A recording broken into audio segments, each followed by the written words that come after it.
میرے رسول کریم علیہ السلام نے مومن کی قبر کا حال بھی بتایا۔ سنن ترمذی میں، صحیح ابن حبان میں حضرت ابو ہریرہ رضی اللہ تعالیٰ عنہ بیان کرتے ہیں کہ حضور صلی اللہ علیہ وسلم نے فرمایا جب میت کو قبر میں رکھا جاتا ہے تو اس کے پاس سیاہ رنگ والے اور نیلی آنکھوں والے دو فرشتے آتے ہیں اور اس کو اٹھا کے بٹھاتے ہیں۔ باقی حدیثوں میں 3 ہی سوال ہیں، لیکن اس حدیث میں حضور نے فرمایا انہوں نے بس میرے بارے میں ہی پوچھنا ہے، اٹھا کے بس میرے بارے میں صرف یہ پوچھنا ہے، بتا مدینے والے محبوب کے بارے میں دنیا میں کیا کہا کرتا تھا؟ تو اعلیٰ حضرت بریلوی تو کہتے ہیں میں نے تو کہہ دینا ہے، سرور کہوں کہ مالک و مولا کہوں تجھے، باغ خلیل کا گل زیبا کہوں تجھے، تیرے تو وصف عیب تناہی سے ہیں بری، حیران ہوں میرے شاہ میں کیا کیا کہوں تجھے، لیکن رضا نے ختم سخن اس پہ کر دیا، خالق کا بندہ خلق کا آقا کہوں تجھے۔ اور پیر میر علی شاہ صاحب کہتے ہیں میں نے وہاں یہ کہنا ہے کہ مکھ چند بدر شاہ شانی ہے تے متھ چمک دی لاٹ نورانی ہے، کالی زلف تے اکھ مستانی ہے، مخمور اکھی ہیں مد بھریاں، سبحان اللہ،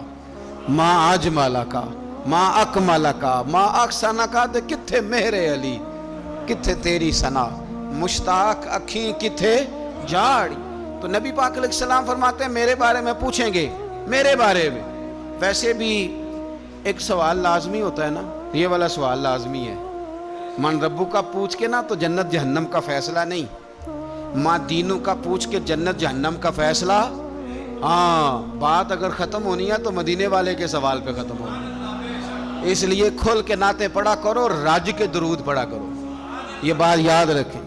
یہ فیصلہ حضور کی ذات پہ ختم ہونا ہے۔ وہ شکایتیں کرتے ہیں نا لوگ آ کے، تو ایک بچی کو ہمارے ہاں داخل کرانے کے لیے ایک صاحب لے کے آئے تو کہنے لگے بڑا عرصہ اسے فلانے مدرسے میں داخل کرایا، سوائے نعتوں کے کچھ بھی نہیں سیکھا اس نے۔ تو میں انہوں آکھیا چاچا جی جڑی اصل کام سی وہ تو سیکھ گئی ہے نا تہاڈی بچی، قرآن و سنت بھی حضور کی نعت ہی ہے، لیکن آپ کو پتہ ہے کہ بات ختم مدینے والے کی نعت پہ ہی ہوتی ہے، حضور کا پیار اصل ہے۔ تو حضور فرماتے ہیں میرے بارے میں پوچھا جائے گا، وہ کہے گا کہ ان کے بارے میں کیا پوچھتے ہو، اشہد ان لا الہ الا اللہ واشہد ان محمدن عبدہ ورسولہ۔ تو فرماتے ہیں پھر اسے نا ایک طرف کھڑکی کھولی جائے گی تو جہنم کا دروازہ دکھایا جائے گا اور اسے کہا جائے گا اگر تو سوالوں کے صحیح جواب نہ دیتا تو دوزخ میں جاتا، لیکن اب تو نے صحیح جواب دیے ہیں۔ تو حضور فرماتے ہیں اس کی قبر 70 گز چوڑی اور 70 گز لمبی کر دی جائے گی۔ مسجد میں اے سی والے حال میں جگہ مل جائے تو بندہ بڑا سکھی رہتا ہے، اور صبح جائے بینک اور پہلی لائن میں موقع مل جائے تو بندہ بڑا سوکھی رہتا ہے کہ میرا جاتے ہی کام ہو گیا۔ او خدا کے بندے، قبر بندے کی قبر، مکان اچھی سوسائٹی میں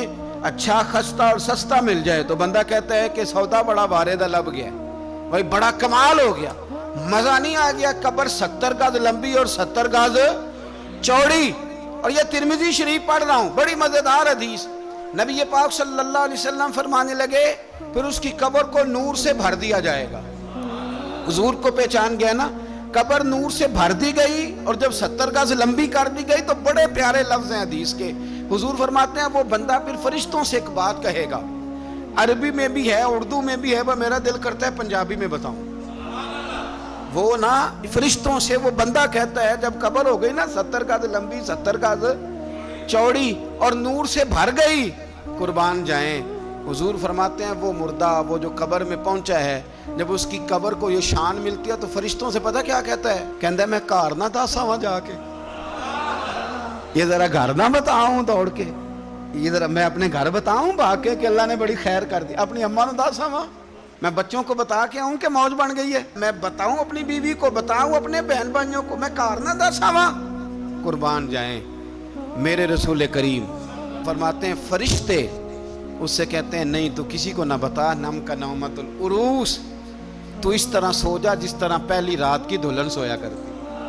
وہ بڑے چاؤں میں سوتی ہے، وہ بڑے پریم میں سوتی ہے، نئی زندگی کا آغاز ہوتا ہے تو سوتی ہے، اور فرشتے کہتے ہیں اب تجھے وہی آ کے جگائے گا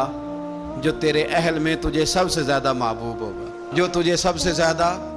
محبوب ہوگا۔ میرا تو ایمان ہے کہ ہمیں تو قبر سے آ کے جگائیں گے بھی مدینے والے رسول، کہیں گے آؤ غلاموں چلیں، آؤ غلاموں۔ اور وہ کشمیر کے رومی وقت نے میاں صاحب نے کہا تھا بعد مرن دے قبر میری تے میرے اپیرا